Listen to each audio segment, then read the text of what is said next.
مولاي صل وسلم دائما أبدا على حبيبك خير الخلق كلهم.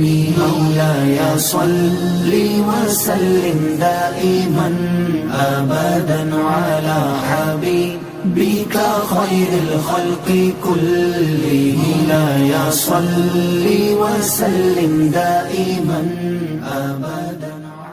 وَنَحْنُ عَلَى ذَلِكَ لَمِنَ الشَّاهِدِينَ وَالشَّاكِرِينَ وَالْحَمْدُ لِلَّهِ رَبِّ الْعَالَمِينَ. یوں انسانی زندگی آگے سے آگے بڑھتی جا رہی ہے. دن جب طلوع ہوتا ہے تو دنیا کو یوں روشن کر دیتا ہے کہ انسان سارے مل کر بھی اتنی روشنی نہیں کر سکتے جتنی ایک اکیلا سورج کائنات کو منور کر دیتا ہے. اور اتنے بڑے روشنی کے مرکز کو رات کی تاریکیاں یوں اپنے اندر ڈانپ لیتی ہیں کہ اس کی رمق بھی باقی نہیں رہتی، نشان بھی باقی نہیں رہتا ہے. یہ مسلسل جاری و ساری ہے، بلکہ اس دن اور رات کے آنے جانے میں قرآن مجید نے اپنی توحید کے دلائل کے طور پر پیش کیا ہے. واختلاف اللیل والنہار، دن اور رات کے آنے جانے میں قرآن مجید کہتا ہے اس میں کیا ہے؟ لآیات لأولی الالباب، عقل والوں کے لیے نشانیاں ہیں. کس ترتیب اور حسن کے ساتھ دن اور رات آتے ہیں. بلکہ ایک جگہ قرآن مجید نے کہا کبھی دن آگے بڑھنے کی کوشش نہیں کرتا اور نہ رات اپنی حد سے آگے تجاوز کرتی ہے. ایک منظم مربوط نظام رب نے قائم کیا ہوا ہے، اور اتنا اس میں حسن ہے کائنات کے اس پورے نظام میں کہ کہیں بھی انسان کو کوئی خامی کمزوری نظر نہیں آتی ہے. اور رب جگہ جگہ قرآن مجید میں اس آفاقی اپنے مظاہر فطرت سے اپنے ہونے کی دلائل دیتا ہے. اتنا منظم نظام جو چل رہا ہے یہ کسی وجود کے حکم پر چل رہا ہے، اور وہ ایک ہی ہے اور وہ رب العالمین ہے. تو بہرحال دن اور رات بڑھتے رہتے ہیں. انسانی زندگی میں جب سے یہ سلسلہ شروع ہوا بہت تھوڑے دن اور راتیں ہوں گی جو لوگوں کو یاد رہی ہیں، تاریخ کو یاد رہی ہیں. انسان اپنی زندگی کے دن اور رات کے واقعات کو یاد نہیں رکھتا، بھول جاتا ہے. اسے خود خبر نہیں ہوتی کہ میں نے فلاں وقت کیا کیا تھا. اپنی زندگی اس کی یاد سے باہر نکل جاتی ہے، لیکن کچھ وجود، کچھ واقعات، کچھ امور ایسے ہوتے ہیں جو کائنات میں اپنا نقش چھوڑ جاتے ہیں. پھر گردش لیل و نہار بھی اسے مٹا نہیں سکتی. انسانی ذہن میں یوں راسخ ہو جاتے ہیں کہ دنیا کا ایک ایک فرد اس واقعے کی طرف متوجہ ہو جاتا ہے. اور یہ اسلام کا حسن ہے کہ اسلام کے اندر ایسے بہت سے آثار اور نشانیاں اور واقعات ہیں، ایسے بہت سے وجود ہیں کہ ایک ایک وجود کائنات کو اپنی طرف متوجہ کرتا ہے. ابھی پچھلے دنوں محفل میں حضرت سیدنا عمر فاروق رضی اللہ عنہ کا ذکر ہوا کہ یکم محرم ان کی شہادت کا دن ہے. کتنا بڑا وجود ہے، عرب کی صحراؤں میں حکومت کرنے والا، جہاں کوئی آتا بھی نہیں تھا. خود عمر فاروق رضی اللہ عنہ فرماتے ہیں اونٹ چرانے کے لیے گئے تو اونٹ چر رہے ہیں اور آپ بیٹھے رو رہے ہیں. کسی نے پوچھا امیر المومنین رو کیوں رہے ہیں؟ کہا میں رو رہا ہوں کہ میرا باپ مجھے 2 اونٹ دیتا تھا کہ جاؤ چرا کر لاؤ. میں لے کر آتا، ایک کو سنبھالتا، دوسرا بھاگ جاتا. میں اس کے پیچھے بھاگ کر اسے قابو کرتا تو پہلا دوڑ جاتا. وہ کہتے ہیں وہ مجھے دوڑا دوڑا کر تھکا دیتے تھے، میرے ہاتھ نہیں آتے تھے. یہ میرے نبی کے اسلام کی برکت ہے کہ اتنی اونٹ چار رہے ہیں اور میں آرام سے بیٹھا ہوں. یہ جو عظمتیں ملی ہیں، یہ جو ان وجود کو احساس تھا، اتنے بڑے منصب پر فائز ہو کر بھی اپنی کوئی بڑائی بیان نہیں کی ہے، اپنی عاجزی کا ہی اظہار کیا ہے، اپنے عجز کا اظہار کیا ہے کہ ساری عظمتیں نبی صلی اللہ علیہ وسلم کے وجود سے ساتھ جڑی ہوئی ہیں. وہ جس کو بڑا کر دیں وہ بڑا ہو جاتا ہے. جس پر ہاتھ رکھتے ہیں وہی کائنات کا امام بن جاتا ہے، اور جو اس دربار سے دھتکار دیا جائے وہ کہیں بھی اسے سکون اور پناہ نہیں مل سکتا۔ جو تیرے در سے یار پھرتے ہیں، در بدر یوں ہی خار پھرتے ہیں، پھر انہیں کہیں پناہ نہیں ملتی۔ وہاں جس کی پذیرائی ہو گئی ہے، اس کے پاس کچھ تھا یا نہیں، جسے آپ نے اپنا کہہ دیا وہ دنیا کے لیے ایک مینارہ نور بن گیا ہے۔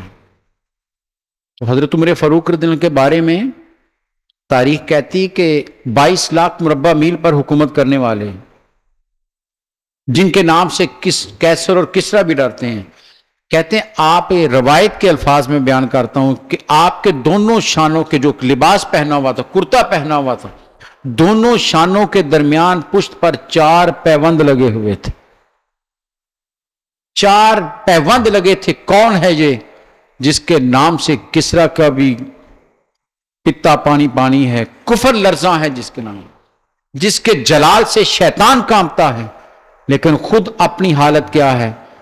تخت پر بیٹھے ہیں، امیر المومنین ہے، 22 لاکھ مربع میل۔ تاریخ کہتی آدھی دنیا کے حکمران تھے، آدھی سے زیادہ دنیا ان کے زیر پا تھی، لیکن کو اپنی ذات کے لیے نہیں، سب کچھ دین مصطفیٰ کے لیے قربان کیا۔ یہ وہ وجود ہیں، پھر تاریخ نے انہیں مٹا کیسے سکتی ہے؟ ان کا نقش ختم کیسے ہو سکتا ہے؟ ان کا نام تاریخ میں ہمیشہ رہے گا کہ انہوں نے وہ کام کیے ہیں کہ جو انسانیت کے بھلے کے کام تھے۔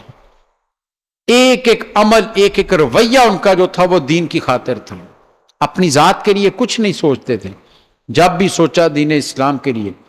ایک روایت ہے کہ حضرت عثمان غنی رضی اللہ عنہ اپنے گھر میں تھے، کمرے میں، باہر والے کمرے میں کھڑکی کھلی ہوئی تھی، غلام آپ کے ساتھ تھا، تو باہر سخت دھوپ تھی، بہت تیز دھوپ، دوپہر کا وقت ہے، کوئی فرد باہر نہیں ہے۔ تو غلام آیا، اس نے کہا حضرت باہر دیکھیے ذرا۔ تاریخ کہتی ہے حضرت عثمان غنی رضی اللہ عنہ نے اپنا سر مبارک باہر نکالا، فوراً اندر کر لی، اتنی تیز دھوپ تھی، جھلسا رہی تھی۔ دیکھا کہ دور سے 2-4 اونٹ گلی میں آ رہے ہیں اور ساتھ ایک فرد ہے، ایک آدمی ہے ان کے ساتھ، جس نے اپنے چہرے کو چھپایا ہوا اور جا رہے ہیں۔ کہنے کہ اس گرمی میں کون ہے یہ؟ کون ہے جو اتنی گرمی میں اونٹ چرانے کے لیے لے جا رہا ہے؟ یہاں تو ایک قدم باہر نہیں رکھا جاتا، یہ کون شخص ہو سکتا ہے؟ اب انتظار کرنے لگے کہ میرے گھر کے سامنے تک آئے۔ جب بالکل سامنے آئے آپ نے آواز دے دی، بھائی کون ہو اتنی گرمی میں؟ جہاں پاؤں نہیں رکھا جا رہا تو کیا کر رہا ہے؟ کہتے جب انہوں نے چہرہ پھیرا اور کپڑا اٹھایا تو جناب عمر فاروق رضی اللہ تعالی۔ حضرت عثمان غنی نے کہا امیر المومنین یہ کیا؟ کہا بیت المال کے اونٹ تھے، میں انہیں چرانے کے لیے لے جا رہا ہوں، بھوکے تھے، مجھے لگ رہا تھا کہ انہیں بھوک ستا رہی ہے تو میں انہیں چراؤں۔ نے کہا بعد میں ٹھنڈے وقت میں لے جاتے ہیں۔ فرمایا جانور بھوک سے پریشان تھا، اس لیے مجھے گوارا نہیں ہوا، میں ابھی لے کر نکل آیا۔ یہ ہیں وہ لوگ جنہوں نے اپنا نام دنیا میں نقش کر دیا ہے اور تاریخ کبھی انہیں مٹا نہیں سکتی۔ نبی صلی اللہ علیہ وسلم کے دربار سے وہ فیض لیا، اس طرح ان کے اندر نبی صلی اللہ علیہ وسلم کی اطاعت اور فرما برداری اور آپ کے ساتھ محبت اندر جذب ہو چکی تھی کہ ان کی نگاہ اٹھتی تھی تو پھر فاصلے سمٹ جاتے تھے۔ حضرت ساریہ نے یہی کہا نا، جمعے کا خطبہ دے رہے ہیں، 300 میل کے فاصلے پر حضرت ساریہ میدان میں لڑ رہے ہیں، لڑتے لڑتے آپ نے آواز دی ساریہ پہاڑ کی طرف ہو جاؤ، پہاڑ کی 3 دفعہ دہرائے، خطبہ دیا، جمعہ مکمل ہوا۔ مولا علی شیر خدا نے کہا کہ اے امیر المومنین یہ کیا کہا آپ نے؟ کہا کیا کہا؟ کہا ساریہ کا ذکر کیا، وہ تو یہاں تھے نہیں۔ فرمایا ہاں۔ خطبہ دیتے دیتے آنکھ اٹھائی تو ساریہ میدان میں لڑ رہے تھے اور دشمن پہاڑ کے پیچھے سے آ رہا تھا۔ میں نے ساریہ کو خبردار کر دیا ہے، لوگوں جب ایسا حکمران ہو تو قوم آرام کی نیند سوتی ہے۔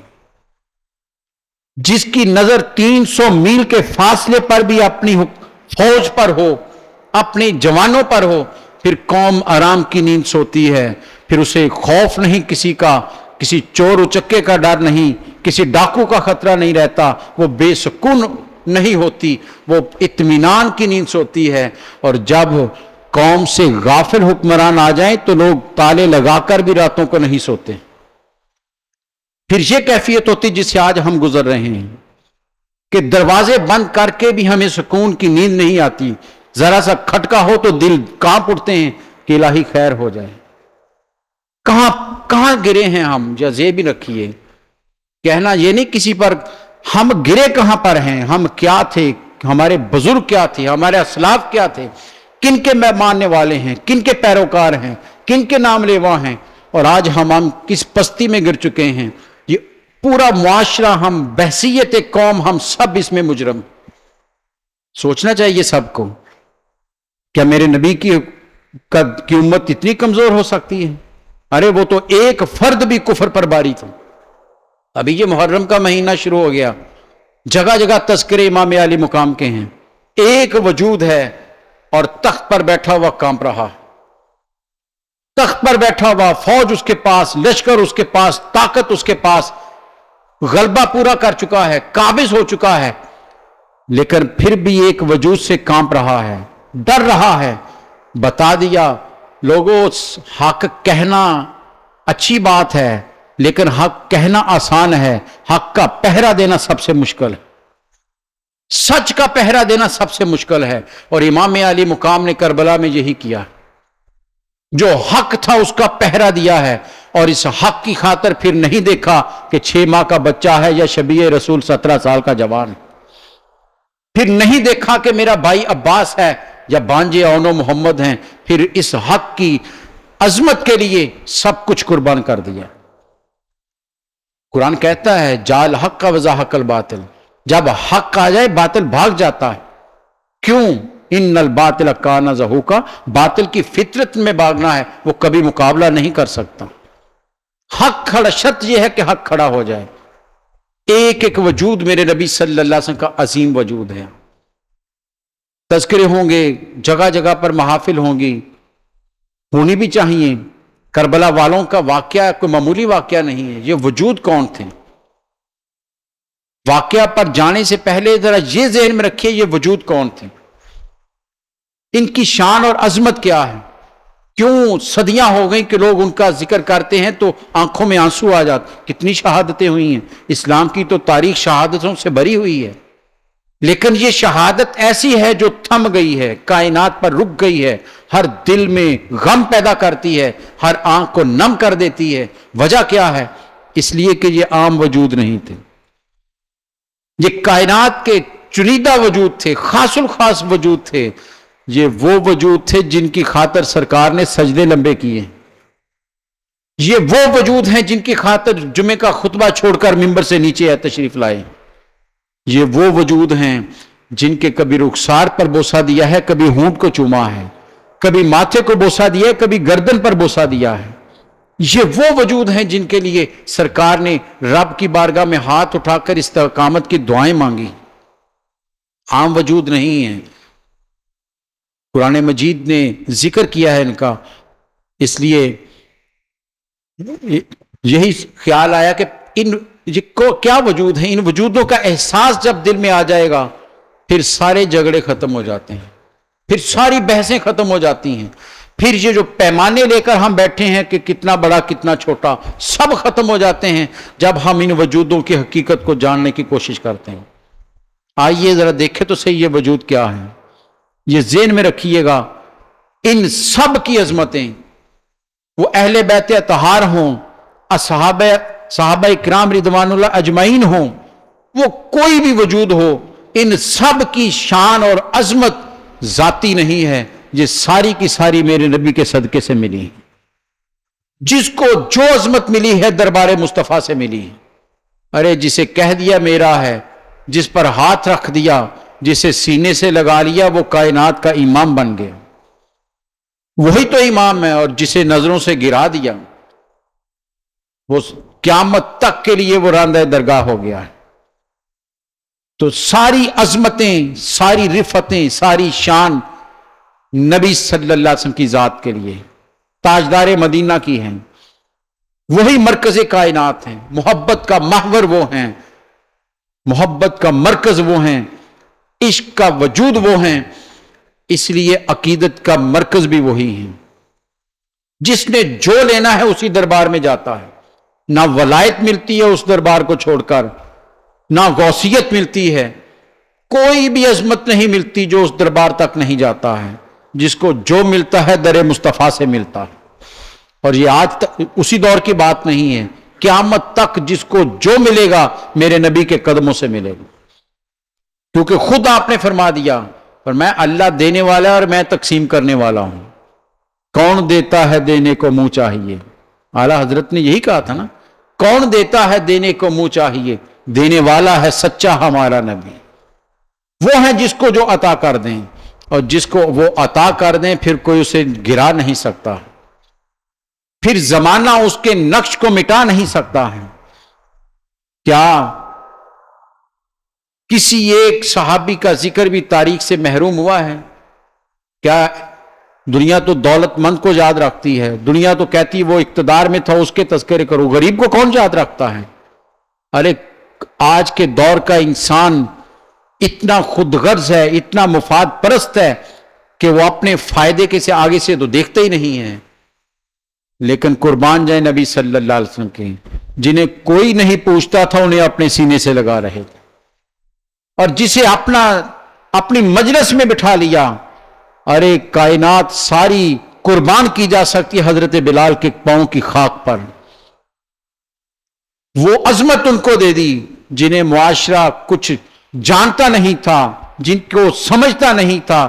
میرے نبی کے دربار میں آئے تو اتنے عظیم ہو گئے. بڑی خوبصورت روایت ہے، نبی صلی اللہ علیہ وسلم ایک دفعہ فرما رہے تھے جنت میں جانے کے واقعات. تو ایک صحابی نے پوچھا یا رسول اللہ صلی اللہ علیہ وسلم، ظاہر ہے آپ کی وجہ سے جنت ملنی ہے، آپ امام الانبیاء، آپ کائنات کے امام، آپ اللہ کے محبوب، جنت میں سب سے پہلے آپ جائیں گے. آپ مسکرائے، پر میں نہیں جاؤں گا. صحابی بڑے حیران ہوئے، پوچھا یا رسول اللہ کون جائے گا؟ مسکرا کر بلال کی طرف اشارہ کیا، فرمایا بلال میرے گھوڑے کی لگام پکڑے ہوگا، یہ آگے آگے جائے گا. شان دی ہے یا نہیں دی؟ عظمت دے دی، بتا دیا جسے تم اپنے برابر نہیں بیٹھنے دیتے تھے جنت میں پہلے قدم وہ رکھے گا. اس لیے یہ عقیدہ ہم اہل سنت کا برملا عقیدہ ہے کہ ساری عقیدتوں، محبتوں اور عظمتوں کا مرکز رسول اکرم صلی اللہ علیہ وسلم کی ذات گرامی. کوئی ان کے مثل نہیں ہے، کوئی نبی ان کے برابر نہیں ہے. آپ تو امام الانبیاء ٹھہرے ہیں. رب کی کائنات میں، اس کی مخلوق میں سب سے برتر وجود ہے وہ نبی صلی اللہ علیہ وسلم کا ہے. بعد از خدا بزرگ تو ایک قصہ مختصر. خدا کے بعد اس کی مخلوق میں سب سے عظیم وجود نبی صلی اللہ علیہ وسلم کی ذات گرامی. اور پھر جو جتنا قریب آتا چلا جائے گا اتنا بڑا ہوتا چلا جائے گا، شان اور عظمت اس کو ملتی چلی جائے گی. اور سادات ہوں، اصحاب ہوں، ان سب کی عظمتیں لوگوں کے دلوں میں اگر ہیں تو وہ نبی صلی اللہ علیہ وسلم کی وجہ سے، آپ کی عظمت کی وجہ سے، آپ کی شان کی وجہ سے. نبی صلی اللہ علیہ وسلم نے کتنی روایات ہیں. حسنین کریمین کو کیا کہا آپ نے؟ فرمایا حضرت امام حسین کے بارے میں، الحسین منی وانا من الحسین، حسین میرا ہے اور میں حسین کا ہوں.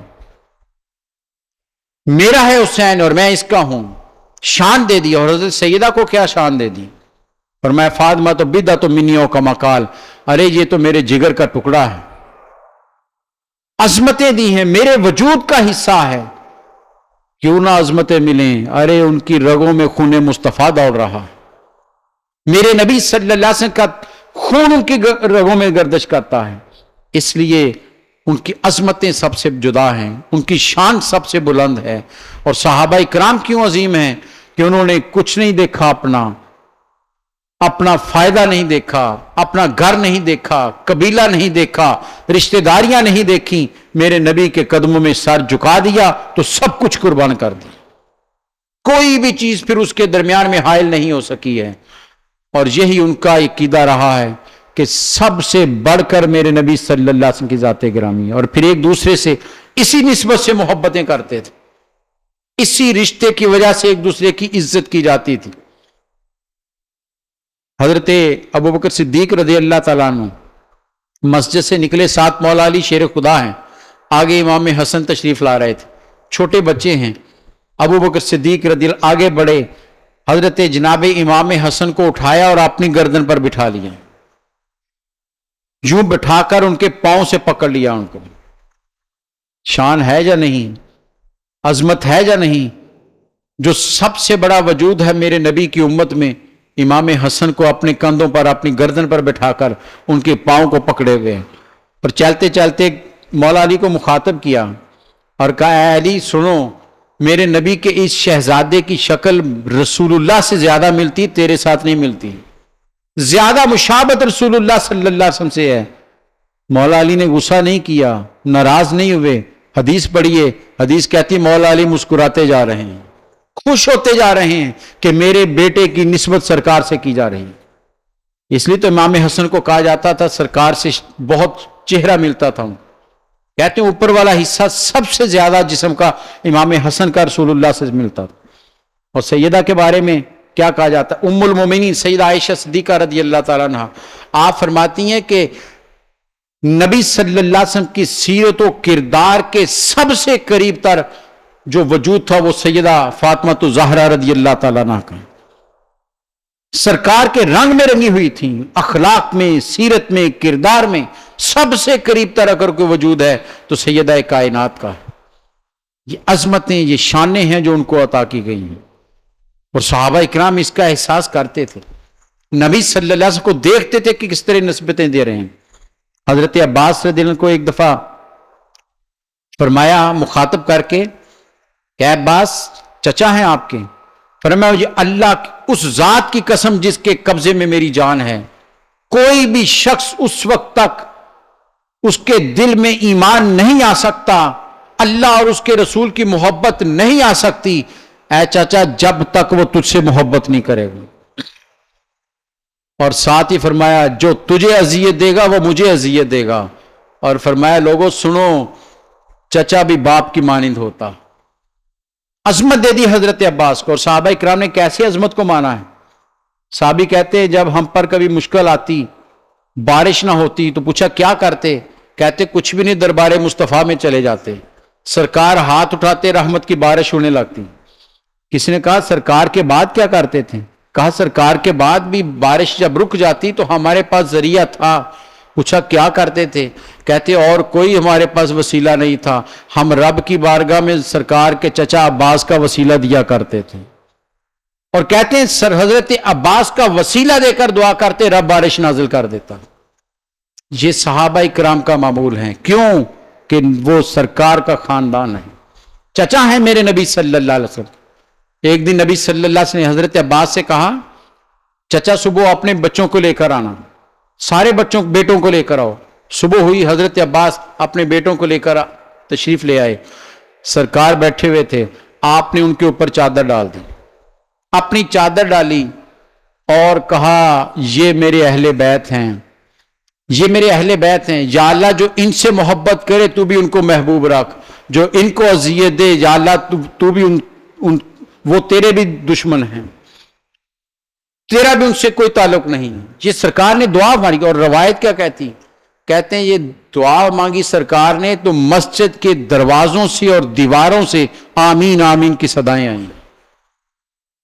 عظمت جس کو سرکار نے دے دی ہے وہی سب سے عظیم ہے۔ حضرت زید بن ثابت رضی اللہ تعالیٰ یہ وہ ہیں جنہوں نے قرآن مجید جمع کیا تھا، جو کمیٹی بنی تھی اس کے سربراہ ہیں، قرآن جمع کرنے والی کمیٹی جو سیدنا ابو بکر صدیق نے بنائی۔ بوڑھے ہو گئے، آپ کی والدہ کا انتقال ہوا، جنازہ پڑھا گیا، جنازہ پڑھ کے آپ کو سواری پیش کی گئی کہ ضعیف ہیں بیٹھ جائیں، چلتے ہیں۔ آپ اپنے خچر پر سوار ہوئے، بیٹھے ہی تھے کہ حضرت عبداللہ ابن عباس رضی اللہ تعالیٰ عنہ انہوں نے آگے سے لگام پکڑ لی، رکاب پکڑ لی۔ حضرت زید نے فوراً کہا کہ اے نبی کے چچا زاد رکاب چھوڑ دیجئے۔ تو حضرت عباس نے کہا کہ نہیں، ہم اپنے علماء کی عزت اسی طرح کرتے ہیں، ہم اپنے علماء کی عزت اسی طرح کرتے ہیں۔ آگے چلنے سے پہلے ذرا جملے پر غور کیجئے گا، کہنے والا کون ہے؟ جنہیں سید المفسرین کہا جاتا ہے، رئیس المفسرین کہا جاتا ہے، جتنے تفسیر لکھنے والے قیامت تک آئیں گے سب کے امام سیدنا عبداللہ ابن عباس رضی اللہ تعالیٰ عنہ۔ آج بھی طائف میں سب سے بڑا جو مدرسہ ہے وہ مدرسہ حضرت عبداللہ ابن عباس کا، آج بھی اتنے بڑا عالم، لیکن خود کیا نصیحت کر رہے ہیں، قوم کو کیا پیغام دے رہے ہیں؟ ہم اپنی علماء کی یوں تعظیم کرتے ہیں۔ استاد کی عزت کرنا سکھائیے اپنے بچوں کو، خود بھی کیجئے، اسے ادب سے بلائیے۔ باپ اگر استاد کو یا عالم کو اچھے الفاظ سے بلائے گا تو بیٹا خود بخود اس کی عزت کرے گا۔ جب ہم ان کے لطیفے سنائیں گے تو بچہ کہاں اس کی عزت کرے گا؟ غور طلب بات ہے، ہمارا رویہ کیا ہو چکا ہے؟ تو فرمایا ہم اپنے علماء کی اسی طرح عزت کرتے ہیں۔ یہ کہنا تھا کہ حضرت زید بن ثابت رضی اللہ تعالیٰ فوراً آگے بڑھے، حضرت عبداللہ ابن عباس کے ہاتھوں کو بوسہ دیا، چوم لیا اور کہا ہمیں حکم دیا گیا ہے کہ آل رسول کی عزت اور ادب کرنا ہے، ہمیں سکھایا یہ گیا ہے، ہمیں یہ تربیت دی گئی ہے کہ آل رسول کی عزت کرنی ہے، نبی صلی اللہ علیہ وسلم کے رشتہ داروں کی عزت کرنی ہے۔ یہ تھا احترام صحابہ اکرام، کیونکہ چچا زاد بھائی لگتے ہیں اس لیے احترام کیا جا رہا ہے۔ اور جو ان کی جن کو اپنے بیٹے کہہ دیا، جن کو اپنی نسل کہہ دیا، ان کی شان اور مرتبے کا اندازہ خود لگا لیجیے آپ۔ یہ وجود عام وجود نہیں ہے، بڑے عظیم وجود ہیں۔ کہتے ہیں حضرت عمر بن عبدالعزیز رضی اللہ عنہ کے دور میں امام حسین کے پوتے ایک دفعہ ان کے پاس آئے کسی کام کی غرض سے۔ آپ خلیفۃ المسلمین تھے عمر بن عبدالعزیز، تو امام حسین کے پوتے عبداللہ ان کا نام ہے، وہ کسی کام کی غرض سے آئے۔ آپ نے دیکھا تو فوراً تیزی سے اپنی جگہ سے اٹھے، آگے بڑھے، بڑے ادب سے جھک کر ان کو سلام کیا اور لا کر جہاں خود بیٹھے تھے وہاں بٹھایا اور ہاتھ باندھ کر کھڑے ہو گئے۔ کہا حضور حکم کیجئے۔ انہوں نے کام بتایا، فوری طور پر اس کے کہا ہو جائے گا، اور ساتھ ہی ایک عرض کی کہ حضور ایک عرض ہے۔ کہا وہ کیا؟ کہا سرکار آپ خود نہ تشریف لایا کیجئے، یا خط لکھ دیا کیجئے یا کسی بندے کو بھیج دیا کیجئے۔ کہا کیوں؟ کہا مجھے اللہ سے شرم آتی ہے کہ میرے نبی کے خاندان کا فرد میرے دروازے پر کھڑا ہو، سائل بن کر میرے دروازے پر کھڑا، مجھے اللہ سے شرم آتی ہے، میں کیا منہ دکھاؤں گا؟ یہ میرے نبی کے خاندان کی عزت کی جا رہی ہے۔ یہ وجود وہ وجود ہیں جن کا اتنے بڑے لوگ عزت کرتے تھے، احترام کرتے تھے۔ روایت ہے حضرت عمر رضی اللہ تعالیٰ نے حضرت اپنے بیٹے عبداللہ بن عمر کا وظیفہ 3000 درہم جو مقرر کیا، اور حضرت اسامہ بن زید کا 3500۔ تو حضرت عبداللہ نے اعتراض کر دیا، ابا جان یہ کیا برابر کیوں نہیں ہے؟ کیا فرق ہے مجھ میں اور اس میں؟ تو حضرت عمر رضی اللہ عنہ کا جواب سنیے۔ کہا بیٹا اس کا باپ میرے نبی صلی اللہ علیہ وسلم کو بہت محبوب تھا، تیرے باپ سے زیادہ اس کے باپ سے سرکار پیار کرتے تھے، اور تجھ سے زیادہ سرکار اس سے پیار کرتے ہیں۔ میں اپنی محبت کی جگہ سرکار کی محبت کو ترجیح دے رہا ہوں، اس لیے اسے زیادہ دیا ہے۔ مرکز میرا یہ ہے کہ سرکار کی محبت کا محور وہ ہیں، اپنی محبت کی غرض سے نہیں دے رہا، سرکار کی محبت میں دے رہا ہوں۔ اس لیے جب تک ہم ان وجودوں کی عظمتوں کا اعتراف نہیں کریں گے، ہم بحثوں میں الجھے رہیں گے، کون کتنا بڑا ہے کتنا چھوٹا ہے۔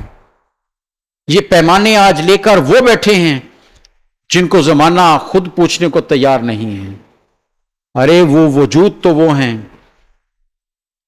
کتنی دفعہ حدیث آپ نے سنی، ایک پر امام حسن ہے، ایک پر امام حسین، سرکار نے کاندھوں پر اٹھایا ہوا ہے۔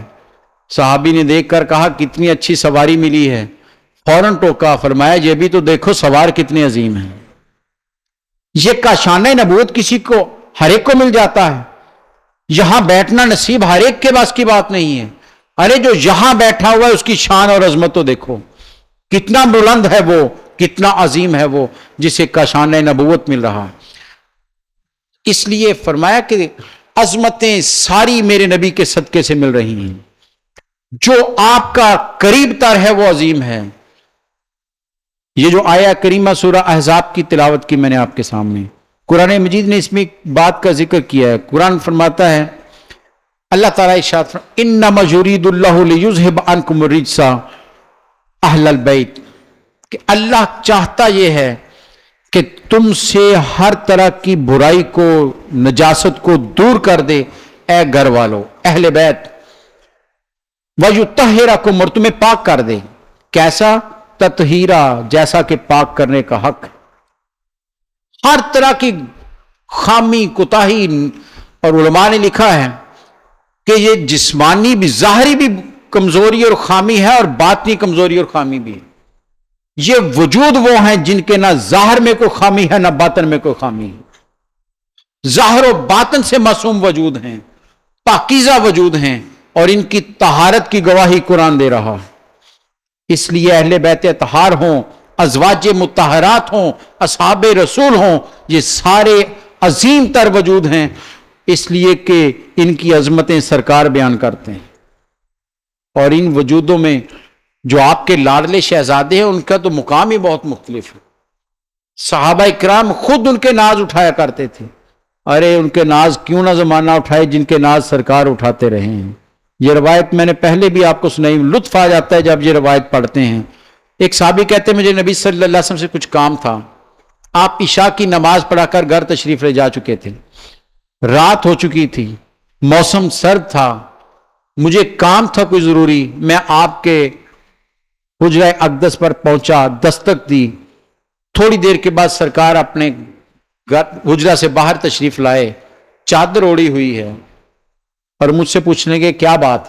کہتے میں نے اپنا مسئلہ پیش کیا، آپ نے سنا اور اس کا جواب دیا۔ کہتے ہیں لیکن میں دیکھ رہا تھا کہ آپ نے جو چادر لی ہوئی ہے اس کے اندر کچھ ہلچل ہے، کچھ چیز حرکت کر رہی ہے۔ کہتے لیکن ادب رسول تھا، بات سرکار کر رہے تھے، میں ادب سے سن رہا تھا۔ جب بات مکمل ہو گئی، مسئلہ حل ہو گیا، اب اجازت لینے لگا رخصت کی، تو میں نے کہا یا رسول اللہ ایک اور بھی سوال ہے۔ کہا پوچھو۔ فرمایا، پوچھا یا رسول اللہ صلی اللہ علیہ وسلم، یہ آپ کے چادر کے اندر حرکت کس چیز کی ہے؟ مجھے یہ تعجب میں ڈال رہی ہے، کیا چیز حرکت کر رہی ہے؟ صحابی کہتے ہیں سرکار مسکرائے، آپ نے اوپر سے چادر کو اٹھایا تو ایک ٹانگ سے امام حسن یا دوسرے سے امام حسین چمٹے ہوئے۔ ذرا سوچئے ماحول کیا ہوگا، یہیں پر نہ رکیے، ذرا سوچئے پیچھے گھر میں کیا ہوگا۔ سرکار آرام فرما رہے ہوں گے، دونوں نواسے آپ کے اوپر بیٹھے ہوں گے، ایک ٹانگ کے ساتھ چمٹا ہے، ایک دوسری ٹانگ کے ساتھ، دستک ہوئی، سرکار نے اتارنا بھی گوارا نہیں کیا، جو ہی سرکار لے کر باہر تشریف اپنے جسم کے ساتھ چمٹے ہوئے تھے، سرکار نے ہٹانا بھی گوارا نہیں کیا، اپنے ساتھ چمٹا رہنے دیا، اوپر چادر لی اور باہر تشریف لے آئے۔ اس سے اندازہ کیجئے سرکار کتنے ناز گھر میں اٹھا رہے تھے، کیسے ان کے ساتھ کھیل رہے ہوں گے، کیا ان کے ساتھ محبتوں کا اظہار کر رہے ہوں گے۔ اس لیے تو جب محرم آتا ہے، جب ذکر آتا ہے امام علی مقام کا، تو آنکھوں میں آنسو آ جاتے ہیں۔ ایسے وجود، کیسے انسان کی عقل بند ہو گئی تھی، آنکھیں بند ہو گئی تھی۔ اور یہ ذہن میں رکھیے، علماء کہتے ہیں ظالم جو ہوتا ہے سب سے پہلے اس کی عقل جو ہے وہ سلب کی جاتی ہے، وہ سوچنے سمجھنے کی صلاحیت سے محروم کر دیا جاتا ہے جو ظالم ہوتا ہے۔ اس لیے اسے کوئی احساس نہیں رہتا میرے سامنے کون ہے، اسے احساس نہیں رہتا رشتوں کا، اسے احساس نہیں رہتا چھوٹے بڑے کا، اسے درد کا احساس نہیں رہتا، کیونکہ اس کی سوچنے سمجھنے کی صلاحیت رب جو ہے وہ سلب کر لیتا ہے۔ ہر ظالم کی پڑھ لی یہ تاریخ انسانی، جس نے بھی ظلم کیا ہے اسے کوئی سمجھ نہیں کہ سامنے کون کھڑا ہے، کس پر ظلم کر رہا ہوں۔ اور یہاں دیکھیے کون سے وجود ہیں۔ سرکار نے جنہیں اپنے بیٹے کہا، خود ان پر چادر ڈال کر سرکار نے فرمایا یہ میرے اہل بیت ہیں، جن کے لیے رب سے دعائیں مانگی۔ سرکار نے فرمایا کہ میرے پاس ابھی ایک ایسا فرشتہ آیا ہے جو نہ پہلے کبھی آیا اور نہ کبھی قیامت تک آئے گا، ایک ہی دفعہ آیا ہے، اور مجھے پیغام کیا دے کر گیا ہے کہ یا رسول اللہ صلی اللہ علیہ وسلم، آپ کے یہ دونوں شہزادے جنت کے جوانوں کے سردار ہیں۔ خاص فرشتہ رب نے ایک پیغام کے لیے عرش سے بھیجا ہے کہ جا کر نوید سنا دو سرکار کو کہ آپ کے یہ لاڈلے جنت کے جوانوں کے سردار ہیں. کیا قوم کو یاد نہیں تھا؟ یہ یاد تھا. ابھی تو 61 ہجری ہے، زیادہ دور بھی نہیں ہوا. لیکن جب عقل سلب کر لی جائے، جب ظالم ظلم پر اتر آتا ہے تو پھر اسے کچھ حقیقت نظر نہیں آتی ہے. پھر سامنے کیسے وجود تھے، پھر 6 ماہ کا علی اصغر بھی نظر نہیں آیا، پھر شبیہ رسول علی اکبر بھی انہیں سمجھ میں نہیں آئے. پھر اور کیا، امام علی مقام کا وجود بھی ان کی نظروں میں نہیں آیا. امام علی مقام جب آخر میں نکلے ہیں، آپ نے لڑنے سے پہلے خطبہ دیا ہے. پڑھیے کبھی سیرت ان کی. خطبہ دیا ان کو، اور خطبہ کیا ہے؟ خطبے میں چند باتیں کہی ہیں. انہیں کہا کہ تم مجھے پہچان لو میں کون ہوں. اپنا تعارف کروایا. کل قیامت میں یہ نہ کہنا کہ ہمیں خبر نہیں ہوتی کس سے جنگ ہو رہی ہے. اور میں حسین ابن علی ہوں، نبی صلی اللہ علیہ وسلم کا نواسا ہوں. اپنا تعارف کروایا، اتمام حجت کر دی. کل کوئی یہ نہ کہے کہ مجھے خبر نہیں تھی. امام علی مقام نے سارے راستے بند کر دیے کہ تم کسی طرح بھی بچ نہیں سکو گے رب کے غضب سے. میں نے ساری حقیقت تمہارے سامنے رکھ دی. لیکن پھر بھی ان کی آنکھ نہیں. لیکن جسے رب توفیق دے دے، میدان جنگ میں بھی ہور ادھر آ گئے، تشریف لے آئے. جسے رب توفیق بخش دے وہ میدان جنگ میں بھی کفر کو چھوڑ کر امام کے غلاموں میں شامل ہو جاتا ہے. تو اس لیے حضرات گرامی، ان وجودوں کا تذکرہ جب بھی کریں بڑے ادب کے ساتھ کیجئے گا، احترام کے ساتھ کیجئے گا.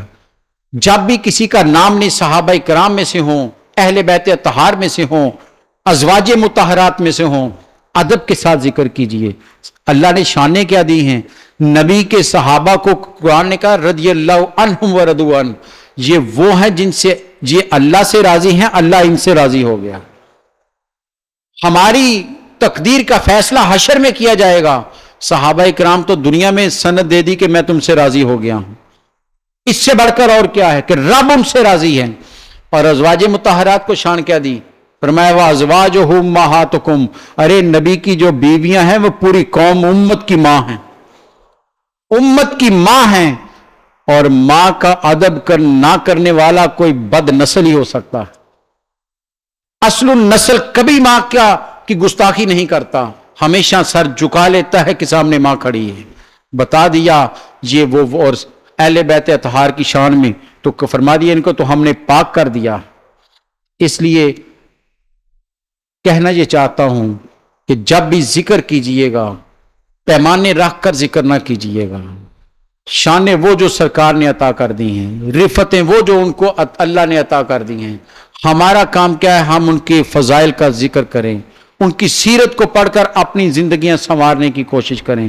امام علی مقام رضی اللہ تعالیٰ عنہ کی زندگی میں اتنی نصیحتیں ہیں، اتنے پیغامات ہیں کہ اگر ہم ان پر غور کرنے لگ جائیں تو شاید ہماری زندگیاں بہتر ہو جائیں. ہم تو ایک واقعہ سنتے ہیں، چند دنوں کے لیے بھول جاتے ہیں. یہ واقعہ ہی نہیں ہے، یہ تاریخ کا ایسا موڑ ہے جہاں انسان کا کردار بدل جاتا ہے. اگر اسے ڈوب کر سمجھا جائے تو انسان کے اندر کی دنیا بدل سکتی ہے. اس لیے میں گزارش کروں گا، محرم شروع ہوا ہے، جگہ جگہ محافل ہوں گی، ضرور کیجئے، سنیے بھی، لیکن ان سے اپنے لیے روشنی بھی لے کر آئیے. جہاں بھی جائیں انہیں کہیں ہمیں اس واقعہ سے ہمیں نصیحت کیا ملتی ہے، پیغام دیجئے. بتائیے امام علی مقام نے کیوں اپنے بچوں کو وہاں پر میدان میں شہید کروا دیا؟ کون چاہتا ہے اس کے بچوں کو ذرا سی تکلیف بھی آئے؟ کون چاہتا ہے کہ معصومین جو چھوٹی عمر کے ہیں، جو بول بھی نہیں ابھی سکتے، کون سا باپ چاہتا ہے کہ اس پر تیر لگے آ کر؟ کس باپ کی خواہش ہے کہ وہ اپنی اولاد کو اتنے دنوں سے پیاسا رکھیں؟ کوئی نہیں چاہتا. کیا وجہ ہے کہ امام علی مقام نے اتنے دنوں تک سارے دکھ اور ظلم سہے ہیں لیکن سر جھکایا نہیں ہے؟ سرداد نہ داد دست در دست یزید، حقہ کے بنا لا الہ است حسین. بتا دیا ہر ایرے غیرے کے ہاتھ میں ہاتھ نہ دیا کرو. امام علی مقام کے اس کربلا کے واقعہ سے نصیحت جی، پہلا پیغام ذہن میں رکھیے گا، ہر ایک کے ہاتھ میں ہاتھ نہ دیجیے، دیکھیے تو صحیح وہ صاحب کردار ہے یا نہیں ہے، وہ میرے نبی صلی اللہ علیہ وسلم کے مسند پر بیٹھنے کے اہل بھی ہے یا نہیں۔ امام علی مقام نے یزید کا کیوں انکار کیا؟ تخت پر نہیں بیٹھ گیا تھا، طاقت تھی، قبضہ کر گیا تھا، لیکن نہیں مانا۔ کیوں؟ ان کی نظر میں اس تخت پر کبھی ابو بکر بیٹھے نظر آتے ہیں، کبھی عمر خطاب بیٹھے نظر آتے ہیں، کبھی عثمان غنی اس تخت پر بیٹھے تھے، کبھی مولا علی بیٹھے تھے۔